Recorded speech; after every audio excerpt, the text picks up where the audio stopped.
历史总是这个样子，是权力选择了文化，而非文化选择了权力。日本的茶道一开始是作为禅修的一环而诞生的，在室町时代，茶道从足利幕府传播到高级武士、宫廷贵族和富有的商人中，逐渐发展成为一种政治娱乐手段。深谙此道者中就有政治天才织田信长。茶道是信长从小的爱好之一。得势之后的信长不仅将茶道作为他的接待方式，还将其融入到自己的统治手段中。在信长的影响之下，茶具才脱离了纯粹的工具属性，而发展成为一种文化道具。也是信长让所谓的名器名物的顶级茶具拥有了财产的价值。今天我们来聊聊日本战国茶道的故事。这里是巫女花散里演绎日本历史与传奇的频道，记得先点赞订阅哦。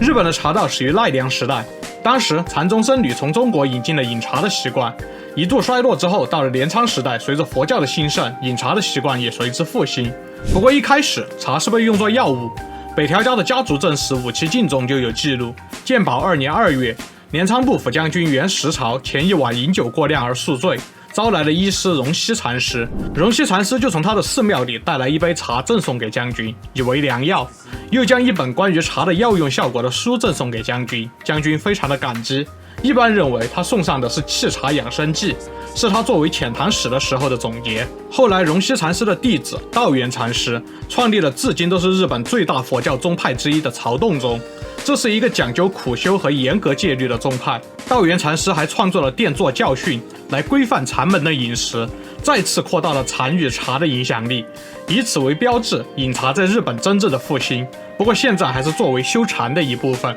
到了室町时代，禅宗大师一休禅师的门下弟子村田珠光创立了茶摊，标志着日本茶道的建立。他向第8代将军足利义政传授茶摊，足利义政他又命令幕府官员能阿弥制定了茶礼，这一套茶礼被称为东山流茶道。之后借地的僧侣北向道成将东山流茶道融入到珠光流禅道中，并且和他的弟子千宗义，也就是千利休共同发扬，形成了流传至今的典型日本茶道。后来信长所用的也多为他们所弘扬的茶道。织田信长的人生主要是他的父亲织田信秀以及信秀给他安排的老师平手正秀的延续。织田信秀是出色的战略家和武人，而平手正秀则是当时尾张地区最有名的文化人之一。信长的一生都在继续发扬他们两人的特质，两个人又同时都是茶道的爱好者，这自然深深地影响了信长。岩纪清记记载，天文2年7月，应织田信秀的邀请，宫家中蹴鞠宗家的飞鸟井雅纲从京都来到了尾张的盛藩城，指导织田家人蹴鞠。同行的公卿们看到了织田家家老平手家的宅邸占据了城下极大的区域，异常的风雅华丽，误以为尾张国又出现了套娃下课上事件，被大大的震惊。几天之后，织田信秀在他居住的府邸召开了和歌会，招待公卿一行人。织田信秀邀请了他的歌友出席，而平手正秀则是邀请了他的茶友出席，都是当地有名的文化人。山科研纪认为，他们以此向来自京都的真正文化人的公卿们表明双方是对等的。但是事实上，此时京都的名流们也在广泛的举行茶会，而平手正秀已经是他们都知道名字的名茶师了。公卿中本来就传言平手正秀和织田信秀都收藏了不少精致的茶具，而山科研纪作为织田家茶客的缘分并没有就此结束。同样是岩纪清记的记载，38年后的元龟2年12月，山科研纪又被织田信长邀请饮茶。这是织田信长护送足利义昭上洛之后的第3年，织田家无敌于天下。当时山科研纪为了公务前来岐阜城，信长得知之后邀请他到双台见面。正式谈完之后，信长邀请山科研纪一同到岐阜3路的宿姬家饮茶，细川藤孝和明智光秀作陪。席间，信长称赞他的老师平手正秀和弟弟有乐斋，也就是织田长义，都是一流的茶师。信长自称从他们身上学到了茶道的乐趣。当然，信长的茶道并不真的只是跟着身边的名茶师有样学样的野路子，他自己也结识了不少茶界名流来做他的茶头，其中就包括金井宗久、金田宗吉、千宗义。此外，信长的秘书中也有名的茶客，比如松井有贤和武井西安。刚刚提到了邀请山科研纪饮茶的小聚，信长就安排了松井有贤做茶头。天正3年10月28日，织田信长在京都妙觉寺开茶会招待公卿，千利休做茶头。天正6年，织田信长在安土城开新年茶会，犒赏工作出色的家臣。松井有贤做茶头，座次仅次于织田信长和织田信忠。信长的茶头可以理解为信长所主持的茶会的总导演。除了煮出一壶好茶，他们更重要的工作是准备与茶会相适应的名茶具。故而，这些茶头大多也是在主要的贸易港口与富商们有广泛交往之人。上洛之后，信长进一步加深自己的茶头们与芥蒂的联系，芥蒂富商们也立刻领会了信长的用意，他们把平手流的高度精神化的茶道融入到对茶理和禅意都非常严格的道源流茶道中，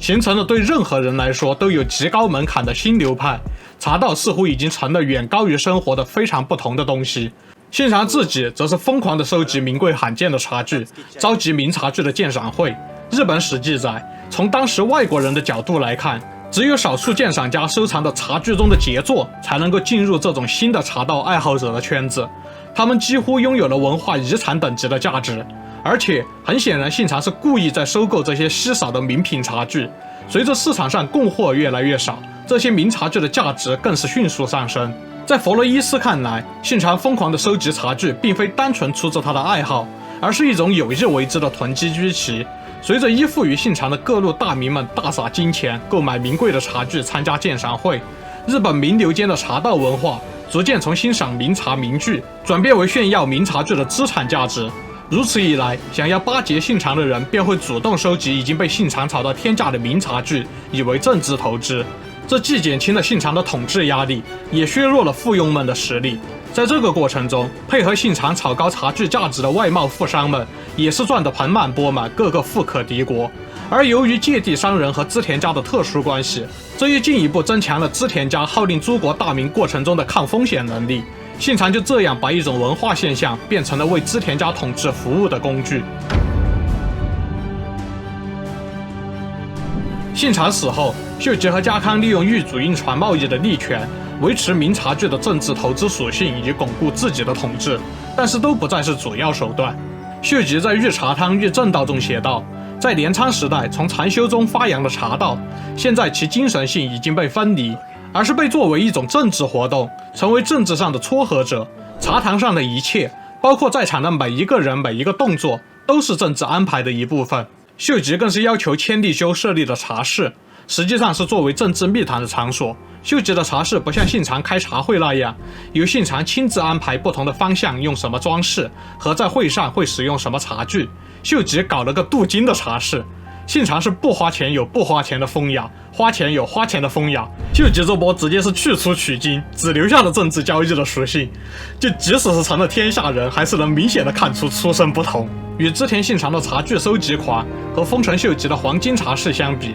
德川家康的做法并不引人注目，但是这并不是说他就疏于茶道。当代记记载，关原之战9年后的庆长14年9月，本能寺之变中幸存下来的织田长义到郡府城拜访德川家康，家康喜不自胜，花费了一番功夫之后，10月2日在素鸡屋为织田长义召开茶会，藤堂高虎和西尾光教作陪。可能是受到了金川家做人质时代的教育影响，家康对茶道的喜爱看起来更加纯粹。一直以来，他都积极参加千利休、古田织部和千宗旦的茶会，自己也收集了许多名贵茶具。家康自己搞茶会时，邀请客人更加不拘一格，他会召开没有政治目的的复古名士茶会，也会积极安利身边不懂茶道的人。德川家康与织田长义茶会5年之后的庆长19年，大阪东之阵爆发，织田长义与真田信村等人进入大阪城，成为丰臣家最后的依靠。而后丰臣家被灭族，德川家的天下真正建立。